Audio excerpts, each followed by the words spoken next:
Saudara-saudara, kisah ini, wanita yang telah mengalami sakit pendarahan selama 12 tahun ini menggambarkan persis seperti ayat yang tertulis di dalam pelajaran kita, ya. Ini di ayatnya. Kesengsaraan perempuan itu, dia menimbulkan ketekunan, kemudian dia menimbulkan tahan uji, dan kemudian pengharapan ada padanya. Dan pengharapan itu tidak mengecewakannya. Dia sembuh, saudara-saudara. Mari kita lihat di dalam uraian pelajaran kita mengenai ayat yang kegenapan ayat inti kita di dalam kehidupan wanita yang sakit pendarahan ini. Mari kita lihat. Yang pertama, kesengsaraan atau penderitaan.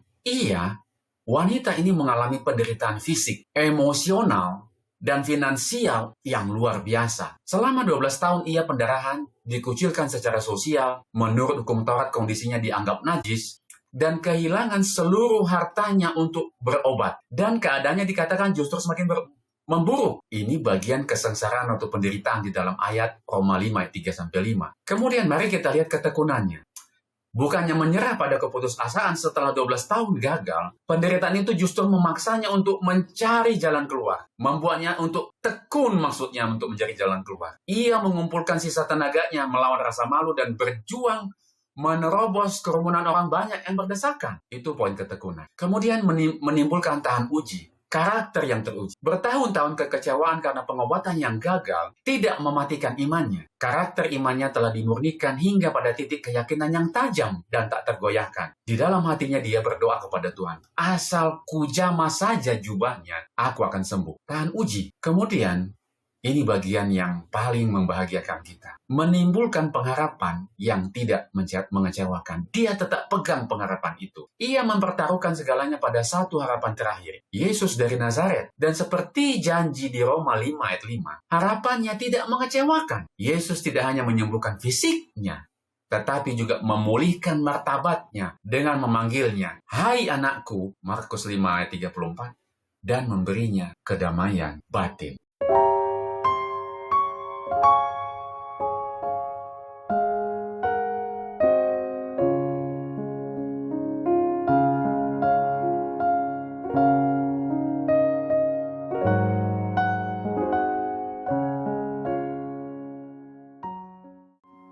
Shalom kepada saudara-saudara sekalian, dimanapun saudara berada pada saat ini. Shalom kepada murid segala bangsa. Puji syukur kita panjatkan kehadirat Tuhan. Oleh karena segala kebaikan dan kasih sayang Tuhan, kita dapat berkumpul kembali, bertemu kembali di dalam seri pelajaran Alkitab mingguan, yang pada saat ini telah sampai kepada pelajaran yang ke-11 dengan judul Kemunduran.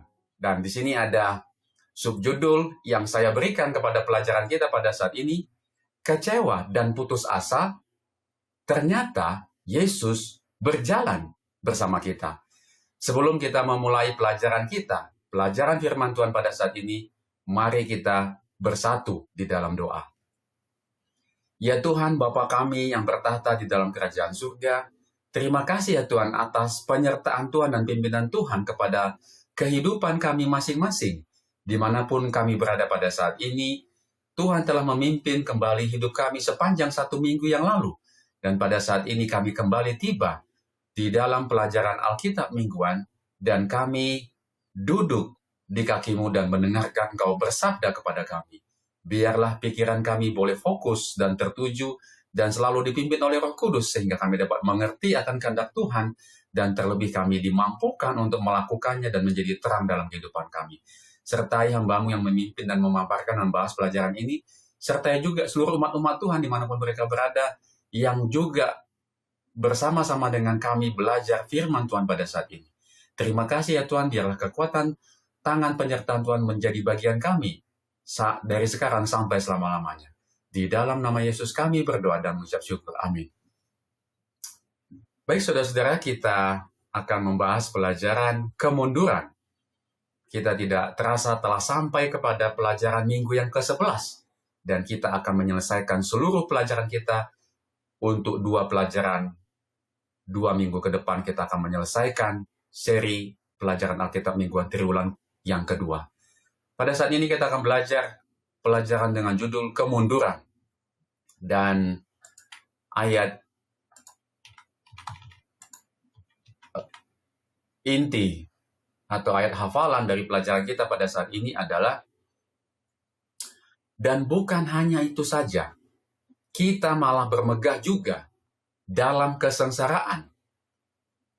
Dalam kesengsaraan kita, karena kita tahu bahwa kesengsaraan itu menimbulkan ketekunan, dan ketekunan menimbulkan tahan uji, dan tahan uji menimbulkan pengharapan. Dan pengharapan tidak mengecewakan, karena kasih Allah, kasih Tuhan telah dicurahkan di dalam hati kita, dan oleh Roh Kudus yang telah dikaruniakan kepada kita. Tertulis di dalam Roma 5 ayat 3-5.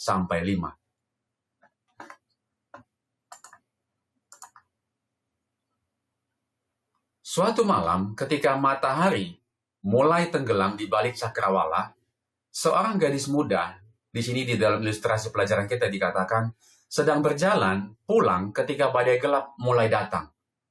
Ia mempercepat langkahnya, sadar masih ada jarak yang harus ditempuh. Tetesan hujan pertama mengenai pipinya, lalu yang kedua, dan sebelum ia menyadarinya, ia sudah basah kuyup. Ia mulai berlari sampai membuka pintu rumahnya. Ayahnya berlari menyambut dari jendela depan. Saat ia membalutkan selimut ke bahu anaknya, sang ayah bertanya, "Tadi aku melihatmu di tengah hujan. Mengapa setiap kali kilat menyambar, kamu berhenti berlari dan malah mendongak sambil tersenyum?" Ini pertanyaan ayahnya kepada anaknya. "Oh, aku berhenti dan melihat ke atas," jawab gadis itu anaknya, "karena Tuhan ternyata sedang mengambil gambarku." Bagaimana respons kita saat badai kehidupan datang? Atau ketika kita mengalami kemunduran, atau pencobaan, tantangan, penderitaan, atau apapun itu yang dimaksudkan dalam kemunduran dalam pelajaran kita pada saat ini, dalam hubungan kita dengan Tuhan, apakah kita menundukkan kepala saat hujan membasahi punggung kita, ataukah kita melihat ke atas dengan keyakinan dan kepercayaan bahwa Tuhan hadir saat kita mengarahkan wajah kita kepadanya? Pekan ini kita akan menjelajahi beberapa respons umum saat hidup menjadi sulit. Nah, jadi di sini konteks kemunduran di dalam pelajaran kita pada saat ini dia, yaitu bagaimana saat hidup menjadi sulit. Ini yang dimaksudkan dengan kemunduran di dalam pelajaran kita. Nah, kita akan mempertimbangkan bagaimana kemunduran dalam hidup, kesulitan-kesulitan ini, pencobaan, tantangan, ini justru dapat digunakan untuk memperkuat, bukan melemahkan hubungan kita yang paling penting. Pelajaran hari Minggu, badai kehidupan. Yesus telah menghabiskan hari itu mengajar kerumunan besar orang di tepi pantai Galilea. Kata-kata Yesus akan bergema dalam pikiran orang-orang untuk waktu yang lama, bahkan hingga kekekalan. Saat malam tiba, Yesus berbicara kepada murid-muridnya, mengundang mereka dalam perjalanan bersamanya. Marilah kita bertolak ke seberang, kata Yesus kepada mereka di dalam Markus 4, ayat 35. Yesus tahu badai akan datang. Tetapi Yesus tetap mengajak mereka pergi. Ia memiliki pelajaran hidup penting yang ingin ia ajarkan kepada murid-muridnya, kepada para pengikut terdekatnya. Anda mungkin tahu apa yang terjadi selanjutnya. Bacalah kembali kisah badai ini di dalam Markus 4 ayat 35 sampai 41, dan pertanyaannya, pelajaran iman apakah yang bisa Anda ambil dari peristiwa ini? Mari kita sama-sama baca kisah ini. Pada hari itu, waktu hari sudah petang, Yesus berkata kepada mereka, "Marilah kita bertolak ke seberang." Mereka meninggalkan orang banyak itu, lalu bertolak dan membawa Yesus beserta dengan mereka dalam perahu di mana Yesus telah duduk, dan perahu-perahu lain juga menyertai dia. Lalu mengamuklah taufan yang sangat dahsyat. Saudara lihat di situ ada perahu-perahu lain juga yang menyertai dia. Lalu mengamuklah taufan yang sangat dahsyat dan ombak menyembur masuk ke dalam perahu. Artinya air masuk ke dalam perahu sehingga perahu itu mulai penuh dengan air. Pada waktu Yesus sedang tidur di buritan di sebuah tilam, maka murid-muridnya membangunkan dia dan berkata kepada gurunya, "Guru, tidak peduli. Engkau tidak peduli kalau kita binasa." Ini teriak muridnya kepada Yesus. Lalu Yesus pun bangun, menghardik angin itu, dan berkata kepada danau itu, "Diam, tenanglah." Lalu angin itu reda, dan danau itu menjadi teduh sekali. Lalu ia berkata kepada mereka, "Mengapa kamu menjadi begitu takut? Mengapa kamu begitu takut? Mengapa kamu tidak percaya?" Mereka menjadi sangat takut dan berkata seorang kepada yang lain, "Siapa gerangan orang ini, sehingga angin dan danau pun taat kepadanya?" Pertimbangkan poin-poin berikut. Kita diajak untuk melihat 4 poin di dalam pelajaran ini. Yang pertama, di sini kita melihat Yesus tertidur dengan kepala di atas satu-satunya bantal di perahu. Perahu nelayan biasanya hanya memiliki satu bantal yang digunakan oleh pengemudi di buritan. Posisi buritan adalah tempat pengemudi mengarahkan kapal. Jadi, di sini Yesus berada di posisi pengemudi perahu. Namun, ia tertidur. Nah, di sini ada satu catatan khusus ya, yang warna ungu. Mari kita lihat di sini. Di dalam poin pertama ini, di sini kita melihat bahwa posisi sang pengemudi, yaitu detail mengenai Yesus yang tertidur di atas bantal di buritan sangatlah kuat. Buritan adalah tempat pengemudi kapal. Pesan tersiratnya adalah, meskipun Tuhan tampak diam atau tertidur dalam kehidupan kita, Dia tetap berada di posisi yang memegang kendali atas arah kehidupan. Karena posisi dia tetap di ruang pengemudi. Walaupun dia tertidur, dia ada di sana. Ya. Ini pesan yang menjadi pelajaran bagi kita dalam setiap kehidupan kita, badai kehidupan kita, perahu kehidupan kita. Jangan lupa bahwa Yesus sebenarnya ada di ruang pengemudi itu, ada di dekat kita. Nah, itu maksudnya. Maknanya, ya. Mari kita lihat yang kedua. Tidak semua murid itu baru dalam hal berlayar. Yang mereka adalah nelayan-nelayan yang tangguh, yaitu seperti Petrus, Yakobus, dan Yohanes adalah nelayan yang berpengalaman. Mereka itu mengenal Danau Galilea seperti telapak tangan mereka dan tahu cara menghadapi badai. Karena mereka ini berpengalaman. Nah, pelajaran apa? Aplikasi apa? Catatan apa yang ada di dalam poin yang kedua? Batas kemampuan manusia. Para murid yang merupakan nelayan profesional dan ahli navigasi di Danau Galilea, akhirnya mencapai batas kemampuan mereka. Seringkali badai kehidupan dirancang atau terjadi itu untuk membawa kita pada titik di mana kita berhenti mengandalkan keahlian dan kekuatan atau kemampuan kita sendiri dan mengajak kita untuk mulai menyerahkan pada kuasa ilahi.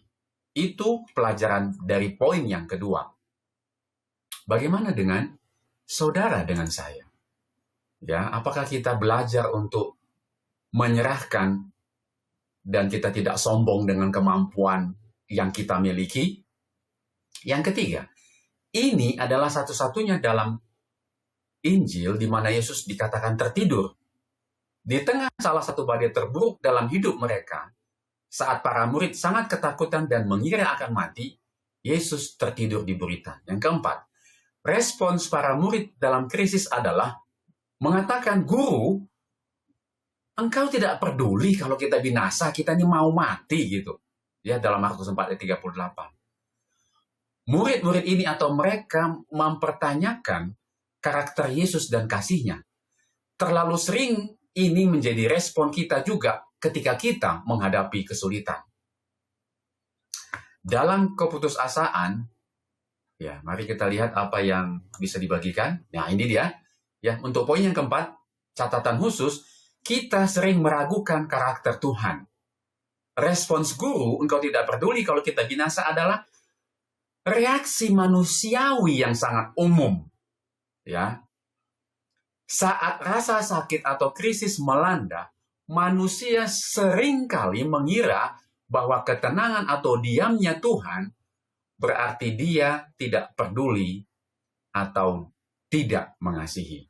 Ya, ini adalah reaksi yang salah ketika kita meragukan karakter Tuhan. Dalam keputusasaan, kita mencoba menyelamatkan diri sendiri seperti para murid. Atau saat merasakan sakit dan kehilangan, kita mulai meragukan kasih dan perhatian Tuhan kepada kita. Kita mengira bahwa Tuhan bertindak seperti yang kita pikirkan dari perspektif manusiawi kita. Tetapi seperti para murid, justru dalam badai kehidupan, Tuhan dapat melakukan mukjizat terbesar. Tuhan selalu setia, bahkan saat ketidakterlibatannya tampak tidak masuk akal bagi kita. Ia hadir dalam badai kita dan dapat menenangkan badai ketika kita tidak bisa. Di sini ada pertanyaan di hari Minggu, apakah respons Anda ketika menghadapi badai dalam hidup? Bagaimanakah momen-momen seperti itu mempengaruhi hubungan Anda dengan Tuhan? Kapan terakhir kali Anda menjalani hidup berdasarkan 2 Korintus 5 ayat 7? Sebab hidup kami ini adalah hidup karena percaya, bukan karena melihat. Ya.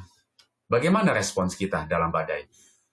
Ya, di sini kita dapat lihat, ya, untuk menjawab pertanyaan ini, dalam badai tersebut, para murid merespon berdasarkan apa yang mereka lihat, yaitu mereka melihat ombak yang besar, angin yang kencang, perahu yang hampir tenggelam. Dan kita pun seringkali melakukan hal yang sama ketika kita mengalami badai dalam kehidupan kita. Kita lebih sering melihat badainya, masalahnya, kesulitannya, ketimbang alih-alih di sini dikatakan berdasarkan apa yang mereka percaya bahwa Tuhan, Sang Pencipta semesta alam, ada di dalam kehidupan kita. Pelajaran hari Senin, disembuhkan. Bayangkan kerumunan orang di pantai Galilea. Mereka telah menunggu Yesus kembali sejak pagi hari, dan ketika ia melangkah keluar dari perahu, mereka berdesakan sekelilingnya, mengikutinya ke desa Kapernaum. Tiba-tiba Yairus, kepala rumah ibadat, muncul dan memohon kepada Yesus untuk datang menyembuhkan anak perempuannya. Di antara kerumunan itu ada seorang perempuan yang telah sakit selama bertahun-tahun. Ia telah menghabiskan seluruh uangnya untuk berobat, tetapi sama sekali tidak ada faedahnya. Malah sebaliknya keadaannya makin memburuk. Markus 5:26. Ia telah mendengar pribadi agung dari Galilea, yaitu Yesus. Dan dengan harapan di hatinya mengumpulkan sisa tenaga untuk keluar rumah pagi itu dan bergabung dengan kerumunan orang banyak pada saat itu. Desakan orang-orang hampir membuatnya sesak nafas saat ia merayap mendekati Yesus. Dan kemudian di tengah dorongan dan desakan, ia melihatnya. Perempuan ini yang sakit perdarahan ini melihatnya, ia menguatkan dirinya. Asal ku jamah saja jubahnya, aku akan sembuh. Markus 5:28. Bacalah Markus 5:21-34. Ya, di mana kisah ini ditulis, apakah yang terjadi dan apakah yang bisa kita pelajari. Mari kita lihat Markus 5:21-34. Sesudah Yesus menyeberangi dengan perahu, orang banyak berbondong-bondong datang lalu mengerumuni dia. Ia berada di tepi danau. Datanglah seorang kepala rumah ibadat yang bernama Yairus. Ketika ia melihat Yesus, tersungkurlah ia di depan kakinya dan memohon dengan sangat kepadanya, anakku perempuan sedang sakit, hampir mati. Datanglah kiranya dan letakkanlah tanganmu ke atasnya supaya ia selamat dan tetap hidup. Lalu pergilah Yesus dengan orang itu. Orang banyak berbondong-bondong mengikuti dia dan berdesak-desakan di dekatnya. Adalah di situ seorang perempuan yang sudah 12 tahun namanya menderita pendarahan. Ia telah berulang-ulang diobati oleh berbagai tabib, sehingga telah dihabiskannya semua yang ada padanya. Sudah habis semua hartanya. Namun sama sekali tidak ada faedahnya. Malah sebaliknya keadaannya semakin memburuk. Dia sudah mendengar berita-berita tentang Yesus. Maka di tengah-tengah orang banyak itu yang mendekati Yesus lari dari belakang dan menjamah jubahnya. Sebab katanya, asal ku jamah saja jubahnya, aku akan sembuh. Seketika itu juga berhentilah pendarahan wanita ini. Dan ia merasa bahwa badannya sembuh dari penyakitnya. Pada ketika itu juga Yesus mengetahui bahwa ada tenaga yang keluar dari dirinya. Lalu ia berpaling, dia melihat sekelilingnya dan bertanya kepada orang banyak itu, siapa yang menjamah jubahku? Yesus bertanya bukan karena dia tidak tahu.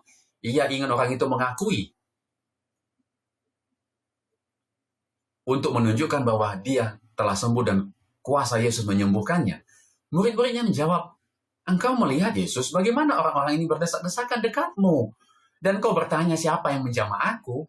Lalu ia memandang sekelilingnya untuk melihat siapa yang telah melakukan hal itu. Perempuan itu yang menjadi takut dan gemetar ketika mengetahui apa yang telah terjadi atas dirinya, dia maju dan tersungkur di depan Yesus. Dan dengan tulus memberitahukan segala sesuatu kepadanya. Maka katanya kepada perempuan itu, hai anakku, imanmu telah menyelamatkan engkau. Pergilah dengan selamat dan sembuhlah dari penyakitmu. Saudara-saudara, kisah ini, wanita yang telah mengalami sakit pendarahan selama 12 tahun ini menggambarkan persis seperti ayat yang tertulis di dalam pelajaran kita. Ya, ini di ayatnya.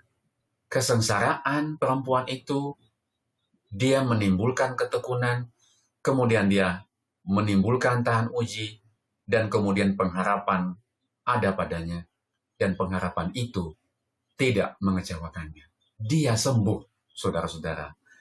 Mari kita lihat di dalam uraian pelajaran kita mengenai ayat yang kegenapan ayat inti kita di dalam kehidupan wanita yang sakit pendarahan ini. Mari kita lihat. Yang pertama, kesengsaraan atau penderitaan.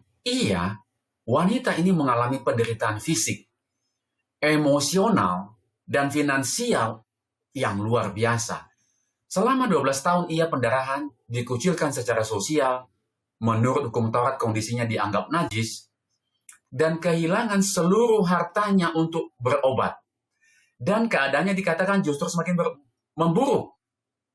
Ini bagian kesengsaraan atau penderitaan di dalam ayat Roma 5 ayat 3-5. Kemudian mari kita lihat ketekunannya. Bukannya menyerah pada keputusasaan setelah 12 tahun gagal, penderitaan itu justru memaksanya untuk mencari jalan keluar. Membuatnya untuk tekun, maksudnya untuk mencari jalan keluar. Ia mengumpulkan sisa tenaganya melawan rasa malu dan berjuang menerobos kerumunan orang banyak yang berdesakan. Itu poin ketekunan. Kemudian menimbulkan tahan uji, karakter yang teruji. Bertahun-tahun kekecewaan karena pengobatan yang gagal tidak mematikan imannya. Karakter imannya telah dimurnikan hingga pada titik keyakinan yang tajam dan tak tergoyahkan. Di dalam hatinya dia berdoa kepada Tuhan, asal ku jamah saja jubahnya, aku akan sembuh. Tahan uji. Kemudian, ini bagian yang paling membahagiakan kita. Menimbulkan pengharapan yang tidak mengecewakan. Dia tetap pegang pengharapan itu. Ia mempertaruhkan segalanya pada satu harapan terakhir. Yesus dari Nazaret. Dan seperti janji di Roma 5 ayat 5, harapannya tidak mengecewakan. Yesus tidak hanya menyembuhkan fisiknya, tetapi juga memulihkan martabatnya dengan memanggilnya, hai anakku, Markus 5 ayat 34, dan memberinya kedamaian batin. Ya, di dalam Markus 5, saya teringat apakah ini sesuai ya? Markus 5 ayat 34. Ya, hai anakku, imanmu telah menyelamatkan engkau. Pergilah dengan selamat dan sembuhlah dari penyakitmu. Ini yang kita dapatkan, pengalaman wanita yang sakit pendarahan ini, di dalam ayat inti atau ayat pelajaran kita pada saat ini. Saudara-saudara, kejadian ini menunjukkan kepedulian dan belas kasih Yesus terhadap orang sakit dan kesepian mereka yang biasanya terabaikan dalam kerumunan. Banyak orang hari itu berdesakan dengan Yesus. Berdesakan dekat dengan Yesus. Tetapi hanya satu yang secara sengaja menjamahnya. Ya memang niatnya untuk menjamah dia. Menjamah Yesus untuk menerima berkat yang sangat ia butuhkan. Namun bukan sentuhan itu yang menyembuhkannya. Melainkan imannya yang menyembuhkannya. Tadi seperti ayat di Markus 5 ayat 34 tadi ya. Juru selamat dapat membedakan jamahan iman dari sentuhan yang kebetulan oleh orang banyak yang kurang peduli. Ellen G. White, Kerinduan Segala Zaman, jilid 1 halaman 371. Jubah Yesus tidak memiliki kuasa khusus. Ya, saudara harus ingat itu. Tidak ada kuasa di dalam jubah Yesus. Sebaliknya, iman perempuan itulah dan keputusannya untuk menjamah Yesus, datang kepada Yesus, berdoa kepada Yesus, berharap kepada Yesus yang menyembuhkannya. Perempuan lemah itu dalam penderitaan dan kesusahannya bisa saja tetap diranjangnya pagi itu. Namun ia dengan sengaja, maksudnya dengan niat yang memang dia maksudkan untuk datang kepada Yesus, penuh harapan mencari Yesus untuk menjalin hubungan demi kesembuhan. Melihatnya dari kejauhan tidak cukup, ia datang mendekat. Yesus memanggil kita juga melakukan hal yang sama hari ini. Ia berkata, marilah kepadaku semua yang letih lesu dan berbeban berat. Aku akan memberikan kelegaan kepadamu, pikulah yang kupasang, dan belajarlah pada aku, karena aku lemah lembut dan rendah hati, dan jiwamu akan mendapat ketenangan. Matius 11 ayat 28-29. Bagaimanakah perempuan ini menjelaskan gagasan dalam Roma 5 ayat 3-5? Seperti apa penerapannya dalam hidup Anda? Ya. Seperti apa penerapannya dalam hidup Anda? Mari kita lihat. Ya, penerapannya dalam hidup Anda, ya. Kisah ini memberikan cermin yang sangat kuat untuk mengevaluasi kehidupan spiritual kita sendiri saat menghadapi kemunduran, suatu keadaan yang sulit, tantangan, penderitaan. Ya, yang pertama, kita harus menjadi pencari yang sengaja, bukan sekedar pengamat. Dalam kehidupan rohani sangat mudah untuk menjadi seperti kerumunan. Ya, pergi ke gereja, membaca Alkitab sekilas, berdoa secara rutin tanpa benar-benar mengharapkan apa-apa. Perempuan ini mengajarkan bahwa kesembuhan dan pemulihan datang dari niat yang disengaja untuk terhubung dengan Tuhan, bukan sekedar berada di sekitar hal-hal rohani. Kemudian yang kedua, datang dengan kelemahan kita. Perempuan itu tidak menunggu sampai ia layak atau kondisinya membaik untuk datang kepada Yesus. Justru dalam kondisi terlemahnya lah ia datang mendekat. Ini selaras dengan panggilan Yesus dalam Matius 11 ayat 28 yang mengundang mereka yang letih lesu, bukan mereka yang kuat. Yang ketiga, harapan menembus halangan. Seringkali kerumunan dalam hidup kita ini bisa berupa kehidupan, keraguan diri, suara-suara negatif atau kelelahan mental, ya, itu menghalangi kita untuk datang kepada Yesus. Dibutuhkan ketekunan untuk menyingkirkan halangan-halangan tersebut demi bisa menyentuh Tuhan, datang kepada Dia secara pribadi. Ya, inilah pelajaran yang mengingatkan kita bahwa tidak peduli berapa lama kita telah menderita, seberapa lama kita merasa gagal, seperti perempuan ini yang sudah 12 tahun menjalani masa kelamnya, satu perjumpaan yang disengaja, yang diniatkan, yang memang sungguh-sungguh dengan Tuhan, dapat mengubah segalanya. Pelajaran hari Selasa, Ayub. Ketika kita memikirkan kemunduran dalam Alkitab, mungkin Ayub adalah tokoh pertama yang terlintas dalam pikiran kita. Ia tidak hanya kehilangan semua hartanya, tetapi juga kehilangan anak-anaknya dan kesehatannya. Istrinya bahkan mencoba meyakinkannya untuk mengutuki Tuhan dan mati saja. Setelah beberapa waktu, 3 sahabat datang untuk duduk bersama dengan Ayub. Mereka begitu terkejut melihat keadaannya, hingga mereka duduk diam bersamanya selama 7 hari. Akhirnya ketika mereka berbicara, mereka mencoba memberikan alasan manusiawi mengapa kemalangan seperti itu menimpa Ayub. Tetapi saat melakukannya, mereka secara tidak sengaja justru menambah penderitaannya. Ketika sahabat itu menyalahkannya, mengatakan bahwa pasti ada dosa tersembunyi dalam hidup Ayub yang harus ia sesali. Bahkan mengatakan, sungguh demikianlah tempat kediaman orang-orang curang. Begitulah tempat tinggal orang yang tidak mengenal Tuhan. Ayub 18 ayat 21. Bagaimanakah tanggapan Ayub? Mari kita baca di Ayub 11 ayat 23-27 dan ayat 23 ayat 8-12. Mari kita baca. Kiranya perkataanku ditulis, dicatat di dalam kitab. Terpahat dengan besi pengukir dan timah pada gunung batu untuk selama-lamanya. Tetapi aku tahu, kata Ayub, penebusku hidup, dan akhirnya ia akan bangkit di atas debu. Juga sesudah kulit tubuhku sangat rusak tanpa daging pun, aku akan melihat Tuhan. Yang aku sendiri akan melihat memihak kepadaku. Mataku sendiri menyaksikannya, dan bukan orang lain. Hati sanubariku merana karena rindu. Ayat 23, 8-12. Sesungguhnya kalau aku berjalan ke timur, ia tidak di sana, atau ke barat, tidak kudapati dia. Di utara aku cari, ia tidak tampak. Aku berpaling ke selatan, aku tidak melihat dia, kata Ayub. Karena ia tahu jalan hidupku.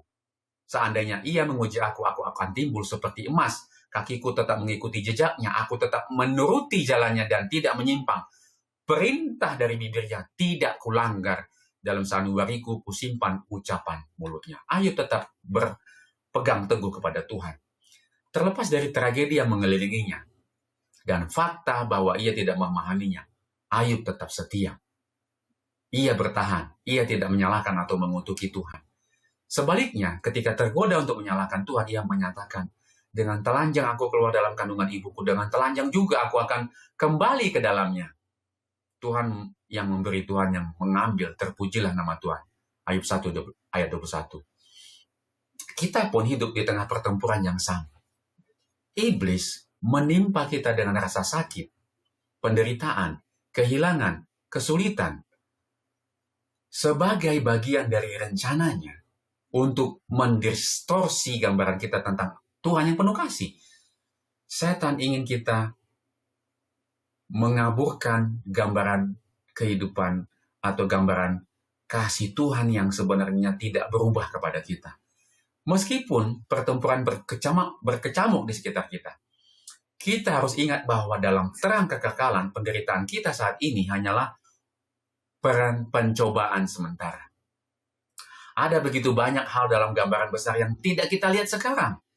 Dan salah satu tantangan terbesar bagi seorang yang percaya adalah mempercayai bahwa Tuhan, bahkan dalam masa tergelap sekalipun, kita harus percaya kepada Dia. Ini adalah yang sangat sulit kita lakukan.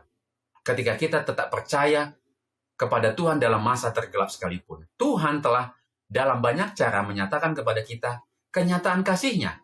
Kita harus berpaut dan berpegang teguh pada kebenaran penting ini bahwa Tuhan adalah kasih, bahkan ketika kita tidak merasakannya saat itu. Jika Anda mengalami masa sulit saat ini, larilah kepada Tuhan. Ambillah Alkitab dan buku catatan dan beradalah bersama dengan Tuhan di alam terbuka. Salinlah Roma 5 ayat 3-5, ya ayat inti kita, ayat hafalan kita, dan renungkanlah berbagai pesan dalam bagian ayat ini sambil percaya bahwa kasih dan pemeliharaan Tuhan atas Anda adalah faktor yang paling pasti dan stabil dalam hidup Anda. Jadi, jangan pernah lupa dengan ayat ini. Sama seperti perempuan yang sakit pendarahan tadi, sama seperti Ayub. Jangan lupa bahwa ada pengharapan ya, yang tidak mengecewakan. Seperti ayat itu. Pelajaran hari Rabu. Jalan ke Emmaus. Saudara-saudara, cover atau gambar tema pelajaran yang ke-11 saya ambil dari pelajaran hari Rabu ini. Kecewa dan putus asa. Ternyata Yesus itu berjalan bersama kita. Malah, ternyata dia di sebelah kita. Ternyata kita sedang bercakap-cakap sama dia. Dan kita tidak tahu bahwa dia ada dekat kita dalam kekecewaan dan keputusasaan kita. Kecewa dan putus asa, ternyata Yesus berjalan bersama kita. Inilah jalan ke Emmaus, pengalaman berjalan ke Emmaus. Beberapa pekan terakhir ini adalah perjalanan emosi yang naik turun bagi dua murid saat mereka memutar ulang dalam pikiran mereka peristiwa dan percakapan yang baru saja mereka alami.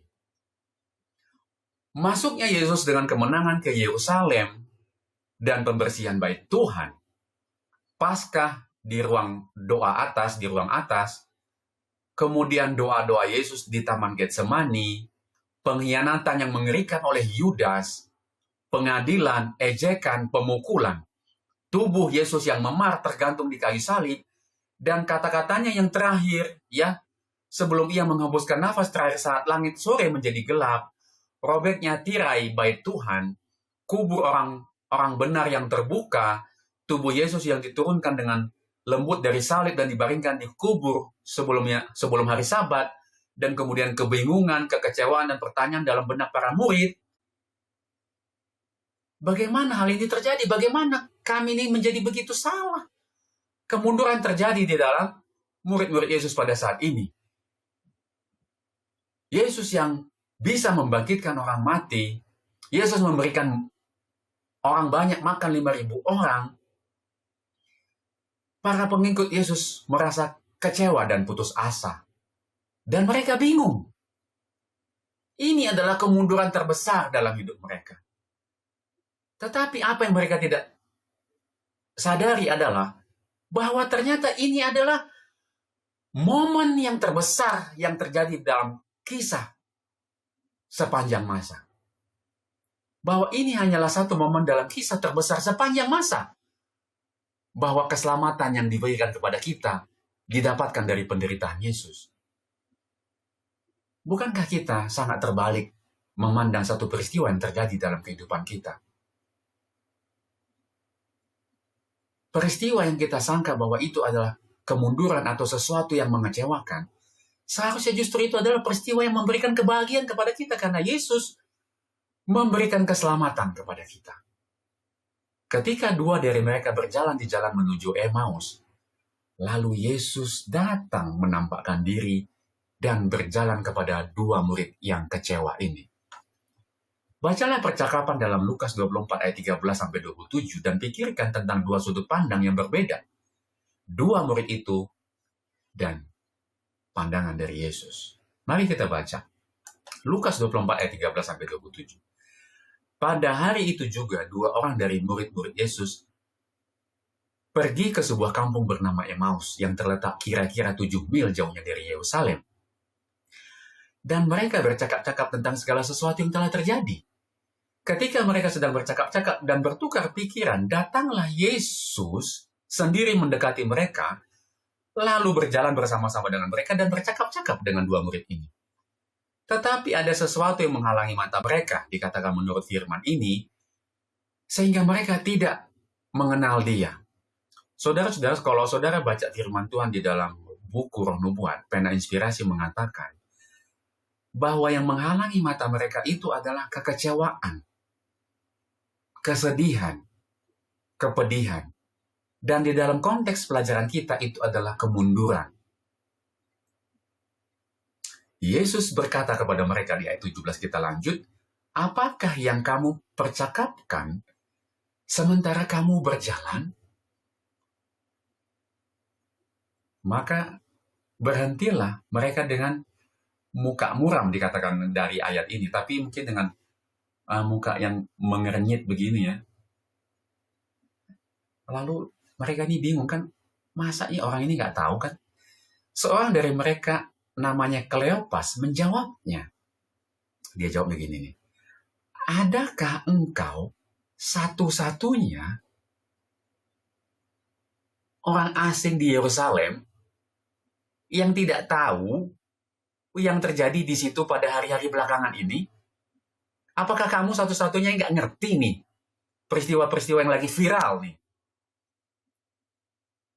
yang sedang terjadi pada saat ini, barusan ini gitu? Katanya kepada mereka, lalu Yesus menjawab, apakah itu? Kata Yesus, ya. Jawab mereka, Apa yang terjadi dengan Yesus orang Nazaret? Dia adalah seorang nabi yang berkuasa dalam pekerjaan dan perkataan di hadapan Tuhan dan di depan seluruh bangsa kami. Tetapi imam-imam kepala dan pemimpin-pemimpin kami telah menyerahkan dia untuk dihukum mati dan mereka telah menyalibkannya. Padahal kami dahulu berharap bahwa dialah yang datang untuk membebaskan bangsa Israel, tapi dalam konteks membebaskan dari penjajahan Romawi. Ini yang salah mengerti mereka. Ini juga yang menjadi penghalang mereka.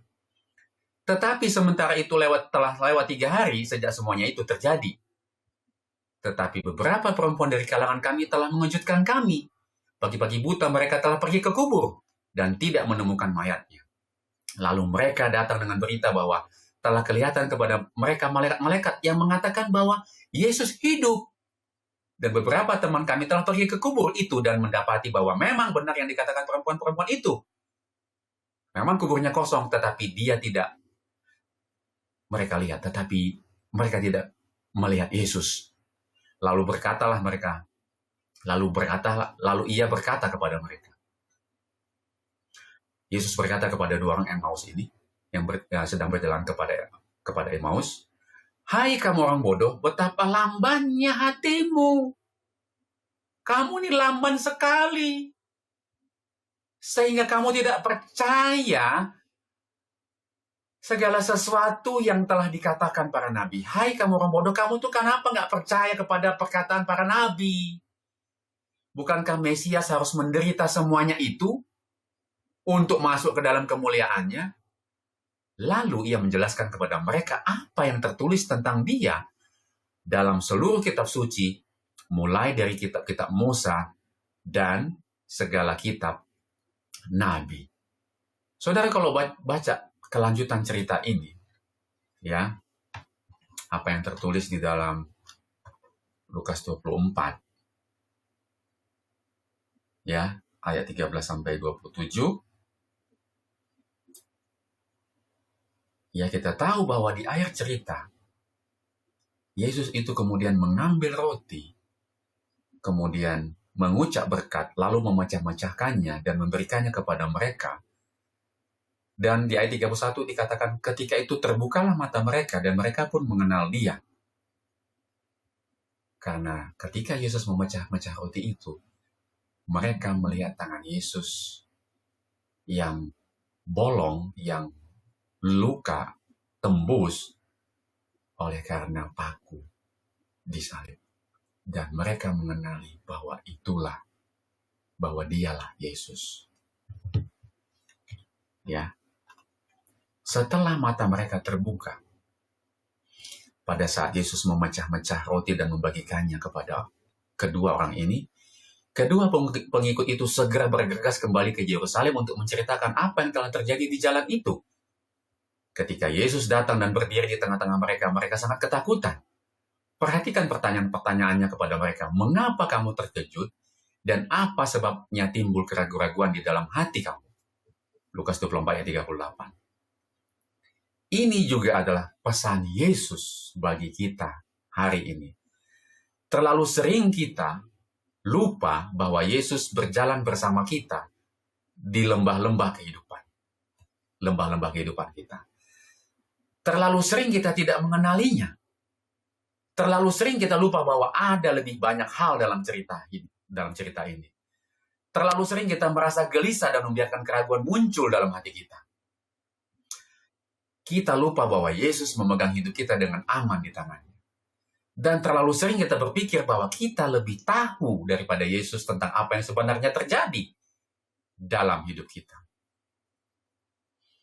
Ini pertanyaan atau panggilan atau statement yang boleh kita renungkan. Alkitab memberikan nasihat yang sangat baik tentang bagaimana kita sebagai orang Kristen dapat merespons tantangan dan kemunduran. Luangkan waktu untuk mempelajari bagian-bagian pendek ini.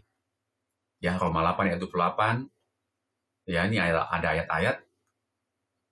Nah, tuliskan 3 pesan utama yang dapat Anda bagikan kepada seseorang yang sedang mengalami kemunduran saat ini dengan mengingat 2 Korintus 1 ayat 4, yaitu yang menghibur kami dalam segala penderitaan kami, sehingga kami sanggup menghibur mereka yang berada dalam berbagai macam penderitaan dengan penghiburan yang kami terima sendiri dari Tuhan. Mari kita baca ayat-ayat ini. Ya, kita tahu sekarang bahwa Tuhan turut bekerja dalam segala sesuatu untuk mendatangkan kebaikan bagi mereka yang mengasihi Dia, yaitu bagi mereka yang terpanggil sesuai dengan rencana Tuhan. Bersukacitalah senantiasa dalam Tuhan. Ya, sekali lagi katakan bersukacitalah. Hendaklah kebaikan hatimu diketahui semua orang, Tuhan sudah dekat. Janganlah hendaknya kamu khawatir tentang apapun juga, tetapi nyatakanlah dalam segala hal keinginan kepada Tuhan, dalam doa, dalam permohonan dengan ucapan syukur. Damai sejahtera Tuhan yang melampaui segala akal akan memelihara hatimu dan pikiranmu dalam Kristus Yesus. Semua yang benar, semua yang mulia, semua yang adil, semua yang suci, semua yang manis, semua yang sedap didengar, semua yang disebut kebajikan dan patut dipuji, pikirkan semuanya itu. Dan apa yang telah kamu pelajari, dan apa yang telah kamu terima, dan apa yang telah kamu dengar, dan apa yang telah kamu lihat pada aku, lakukanlah itu.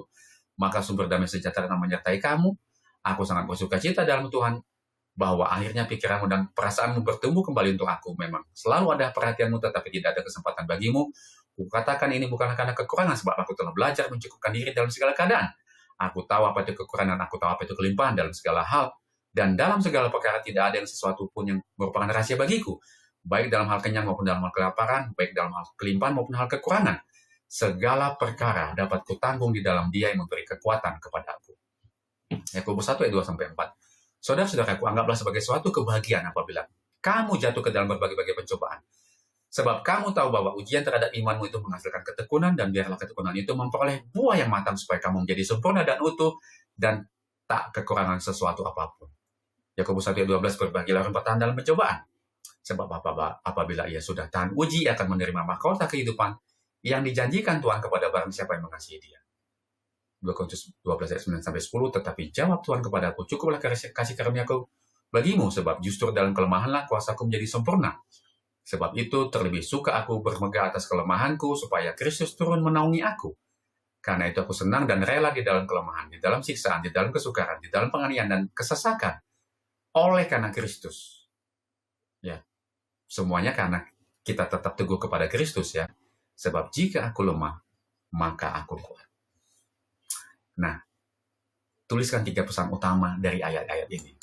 Ya, saya mau bagikan kepada saudara. Kekecewaan Anda valid, tetapi Tuhan sedang merangkai gambaran yang lebih besar. Ya, itu pesannya, bahwa Tuhan senantiasa bekerja di balik layar. Dia turut bekerja dalam segala sesuatu untuk mendatangkan kebaikan. Apa yang terlihat saat ini terlihat sebagai akhir yang membingungkan, sebenarnya hanyalah satu babak dari rencana pemulihan yang jauh lebih besar. Jadi, dalam setiap situasi jangan lupa bahwa Tuhan sedang merangkai gambaran yang lebih besar, yang lebih baik untuk kita. Itu yang pertama. Yang kedua, kelemahan kita saat ini adalah ruang terbuka bagi kuasa Tuhan. Saat kemunduran membuat Anda merasa tidak berdaya atau kehilangan kendali, ingatlah bahwa kasih karunia Tuhan justru mencapai kesempurnaan di dalam kelemahan kita. Itu dia. Kemudian yang ketiga, penderitaan ini tidak sia-sia. Ia membentuk karakter dan menguatkan orang lain. Ya, meskipun menyakitkan, ujian iman tidak pernah dibiarkan terbuang sia-sia. Itu akan menghasilkan ketekunan yang mematangkan dan mendewasakan karakter kita. Lebih dari itu, penghiburan yang kita terima dari Tuhan di masa kelam ini perlahan akan membekali kita, membekali Anda dan saya. Kelak pengalaman ini akan memberi Anda empati yang nyata dan kapasitas untuk menghibur orang lain yang sedang melewati badai yang sama. Pelajaran hari Kamis, lihat Yesus. Pernahkah Anda berharap bisa melihat Yesus ketika merasa putus asa? Bayangkan diri Anda dalam mimpi berikut. Saudara-saudara, ini adalah vision atau penglihatan dari Ellen White, ya, yang ditulis di dalam tulisan-tulisan permulaan, halaman 165 sampai 166. Nah,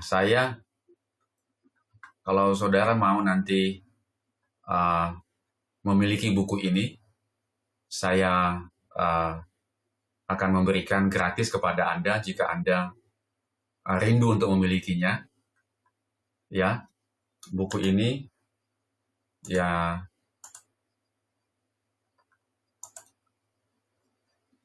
ini dia ya bukunya, saya coba bagikan kepada saudara. Ya, tulisan-tulisan permulaan, ya diambil dari tulisan-tulisan permulaan. Ada ini cover yang dalam bentuk yang edisi yang terakhir ya, yang terbaru, tapi sebenarnya cover yang awalnya adalah ini ya, tulisan-tulisan permulaan. Dan ini buku ini sangat bagus sekali. Saya menyarankan saudara untuk memilikinya ya. Saudara bisa chat atau berikan respons di kolom komentar. Kemudian nanti saya akan hubungi atau saudara menghubungi saya. Nanti saya akan kirimkan ke alamat saudara kalau saudara rindu untuk memiliki buku ini secara fisik. Ya, tetapi kalau saudara juga mau membacanya secara online, ya, buku ini juga tersedia secara online untuk tulisannya di website. Saudara juga bisa temukan. Saudara tinggal cari di online di internet. Ya, baik. Kita lanjut pelajaran kita. Seakan-akan saya sedang duduk dengan putus asa. Dengan kedua belah tangan saya menutupi wajah saya. Dengan kedua belah tangan saya menutupi wajah saya. Sambil berpikir begini.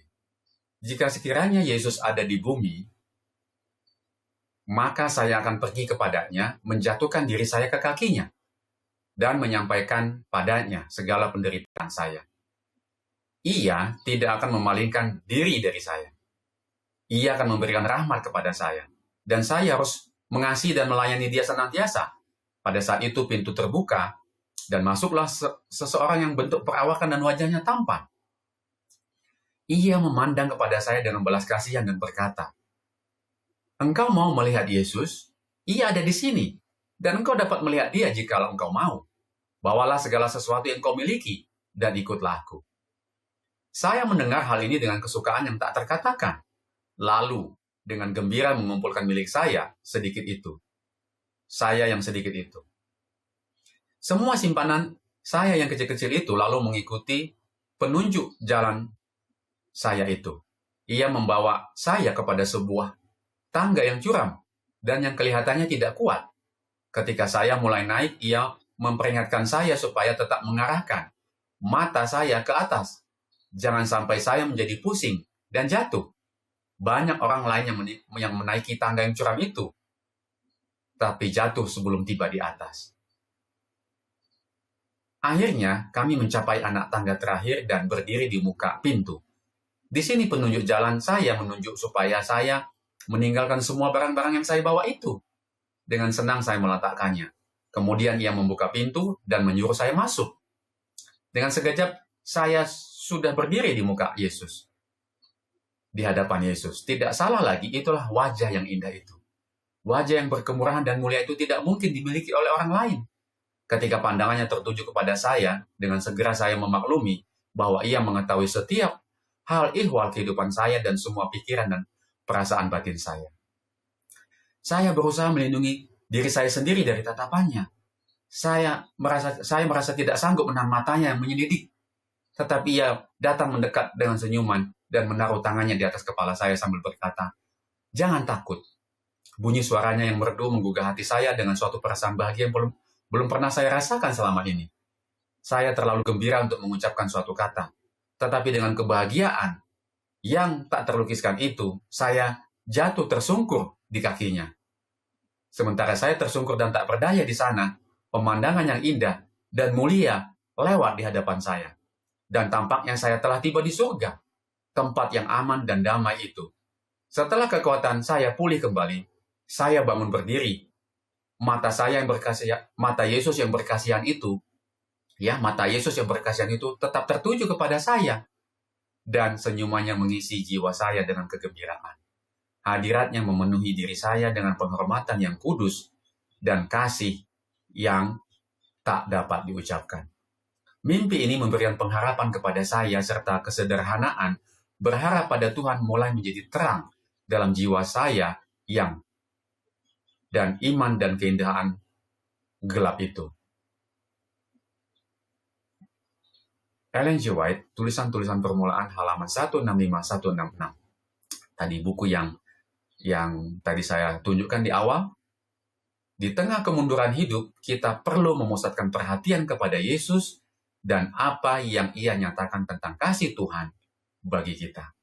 Pengharapan apakah yang Anda dapat ambil bagi diri Anda sendiri saat ini dari yang tertulis dari Roma 8 ayat 18 dan 28?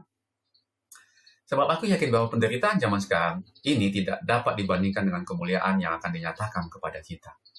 Roma 8 ayat 28 kita tahu sekarang bahwa Tuhan turut bekerja dalam segala sesuatu untuk mendatangkan kebaikan bagi mereka yang mengasihi Dia, yaitu bagi mereka yang terpanggil sesuai rencana Tuhan. Jadi dalam segala keadaan, dalam segala peristiwa, dalam segala sesuatu yang terjadi di dalam hidup kita, kita tetap ingat bahwa Roma 8 ayat 18 dan Roma 8 ayat 28, bahwa Tuhan turut bekerja, bahwa Tuhanlah yang mengizinkan sesuatu itu terjadi dan itu untuk kebaikan kita. Pelajaran hari Jumat, pendalaman. Saat kita menghadapi tantangan hidup, disitulah kita paling membutuhkan untuk berpegang kepada Tuhan. Topik-topik yang telah kita pelajari selama triwulan ini semuanya berkontribusi untuk menjaga atau menyegarkan hubungan yang kuat dengan Tuhan. Ketika Anda menghadapi kemunduran seperti masalah kesehatan, masalah kesulitan keuangan, keretakan pernikahan, kematian orang yang Anda kasihi, atau beban lain yang merampas sukacita Anda, pertimbangkanlah beberapa pertanyaan berikut dan renungkan pelajaran yang telah dipelajari sejauh ini. Jadi bagian pendalaman kita mengajak kita untuk mendalami pelajaran ini dari 7 pertanyaan yang dibagikan di sini, yang ditanyakan kepada kita. Mari kita mulai dengan pertanyaan nomor 1. Bagaimanakah kemunduran yang Anda hadapi atau telah Anda hadapi mempengaruhi gambaran Anda tentang Tuhan? Bagaimanakah Anda dapat melihat lebih jelas karakter sejati Tuhan? Mari kita lihat. Ya.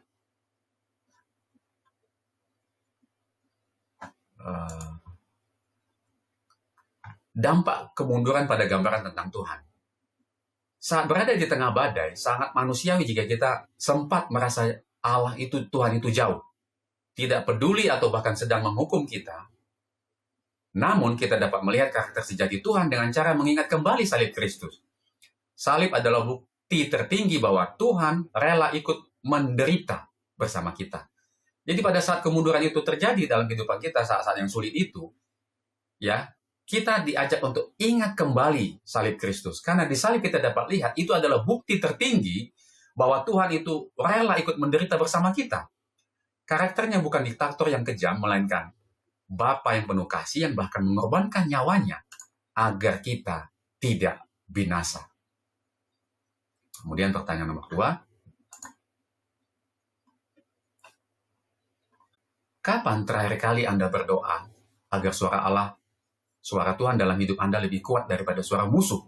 Ingatlah bahwa pencuri atau iblis datang untuk mencuri, membunuh, dan membinasakan, tetapi Tuhan memberi hidup yang berkelimpahan. Yohanes 10:10. Ya, di sini.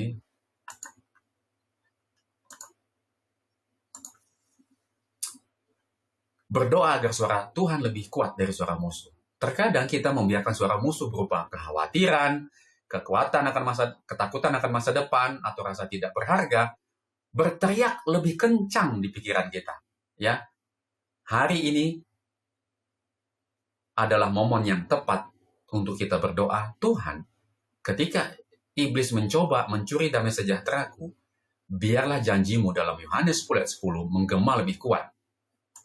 Ya, ingatkan aku bahwa Engkau datang untuk memberikan kehidupan yang berkelimpahan, bukan kehancuran.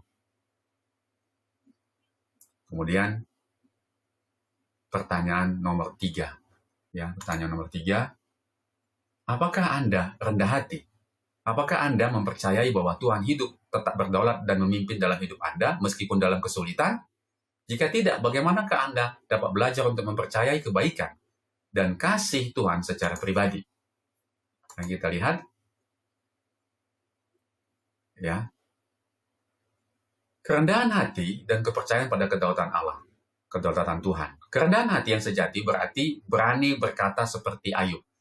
Tuhan, aku tidak mengerti mengapa ini terjadi, tetapi aku tahu Engkau yang memegang kendali.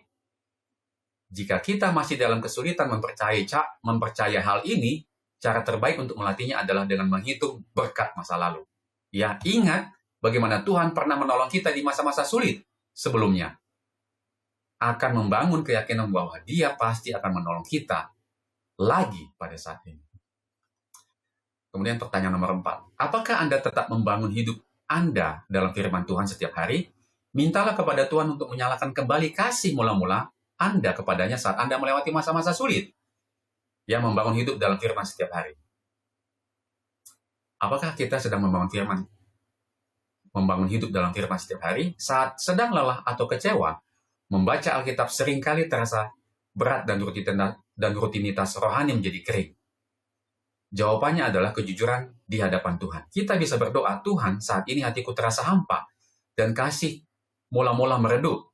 Tolong bantu nyalakan kembali kerinduanku untuk membaca firman-Mu. Bantu aku menemukan Engkau kembali dalam ayat-ayat yang kubaca hari ini. Ya, jadi kita harus membangun hidup dalam firman setiap hari. Yang kelima, ya, pertanyaannya, kapan terakhir kali Anda berpaling kepada Tuhan sebagai penghibur dan penasihat dalam doa?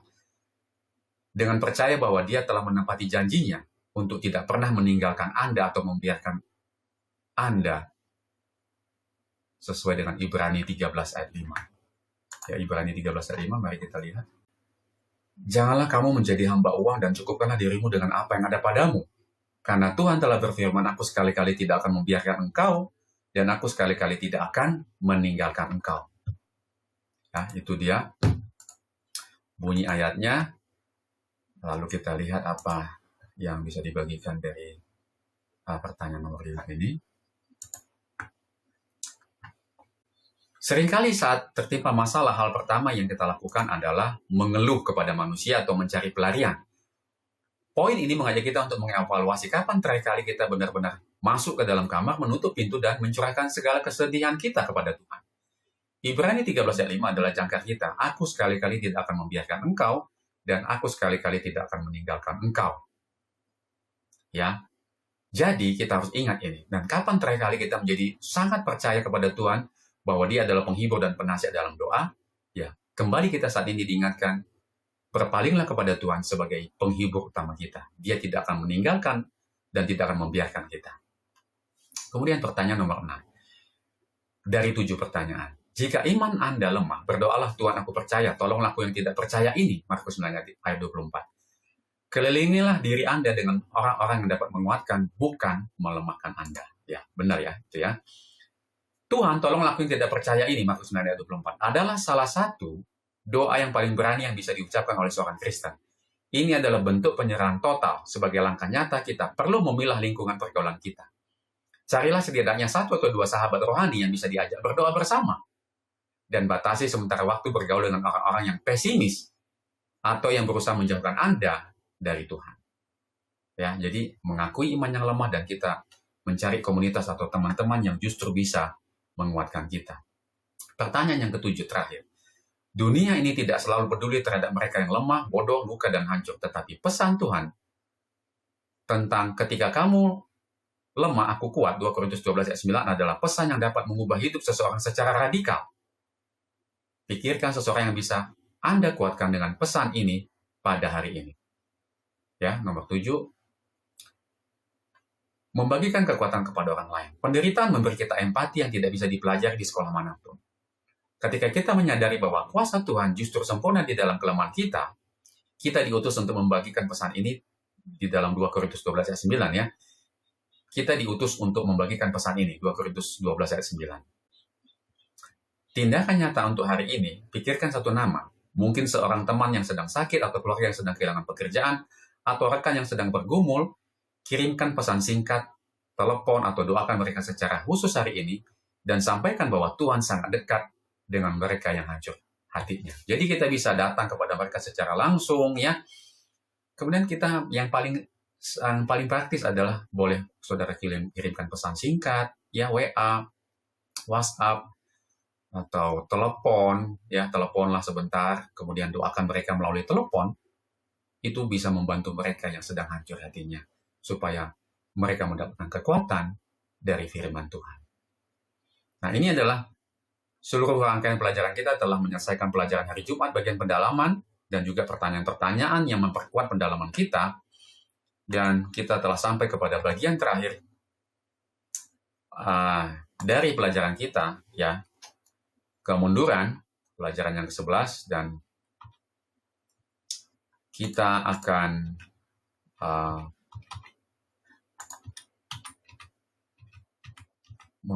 menutup dengan panggilan. Ya, di bagian penutup ini ada 2 slide. Mari kita perhatikan dan kita renungkan. Saudara-saudaraku yang terkasih, ya, hari ini kita diingatkan bahwa badai kehidupan bukanlah tanda bahwa Tuhan itu absen, melainkan undangan untuk melihat kuasanya bekerja paling kuat justru di dalam badai itu, di dalam kelemahan kita, di dalam peristiwa, kesulitan, dan kesengsaraan kita. Kuasanya bekerja paling kuat di dalam kelemahan kita. Jika Anda sedang menghadapi kemunduran, kekecewaan, atau rasa putus asa saat ini, jangan menundukkan kepala, tetapi lihatlah ke atas. Ayo ambil langkah iman hari ini. Datanglah kepada Yesus dengan jujur. Bawalah segala beban, keraguan, dan ketidakpercayaan Anda kepadanya. Pilihlah untuk berhenti mengandalkan kekuatan diri sendiri dan mulailah bersandar sepenuhnya pada janji kasih-Nya yang tidak pernah gagal. Di tengah badai yang paling gelap sekalipun, ketahuilah bahwa Dia tidak pernah membiarkan dan Dia tidak akan pernah meninggalkan Anda. Peganglah tangannya dan berjalanlah terus bersamanya. Kiranya firman Tuhan pada saat ini boleh menjadi kekuatan kita. Kita bukan mengalami kemunduran, tetapi kita justru mengalami kemajuan dalam tangga iman. Terus kita akan mencapai kehidupan yang kekal. Dalam semua peristiwa kehidupan kita tetap bergantung dan berpaut kepada Tuhan. Baik saudara-saudara, mari kita tutup pelajaran kita pada saat ini. Mari kita berdoa. Ya Tuhan, Bapa kami yang bertahta di dalam kerajaan surga. Terima kasih ya Tuhan atas pelajaran mengenai kemunduran yang Kau berikan kepada kami dalam pelajaran ke-11 pada saat ini. Dan kami telah melihat bagaimana kuasa Tuhan selalu mengingatkan kami untuk kami tetap tidak berpaling daripadamu ya Tuhan. Kami tetap dalam segala kemunduran, dalam segala peristiwa kesulitan, kesengsaraan, penderitaan, kami diajak untuk tetap tekun, tahan uji, karena pengharapan tidak akan mengecewakan. Biarlah pengharapan ini yang tidak mengecewakan ini, dan kehidupan kekal ketika kami tetap berpegang teguh kepada Tuhan menjadi bagian dari kehidupan kami dan seluruh umat-umat Tuhan, dimanapun mereka berada pada saat ini. Terima kasih ya Tuhan. Kami persembahkan dan kami sampaikan doa ini kepada Bapa melalui perantaraan Yesus Kristus Juru Selamat kami, yang telah mati bagi kami untuk mengampuni segala dosa dan kesalahan kami, yang melayakkan kami untuk mendapatkan hidup kekal itu. Terima kasih ya Tuhan. Di dalam nama Yesus kami berdoa dan mengucap syukur. Amin.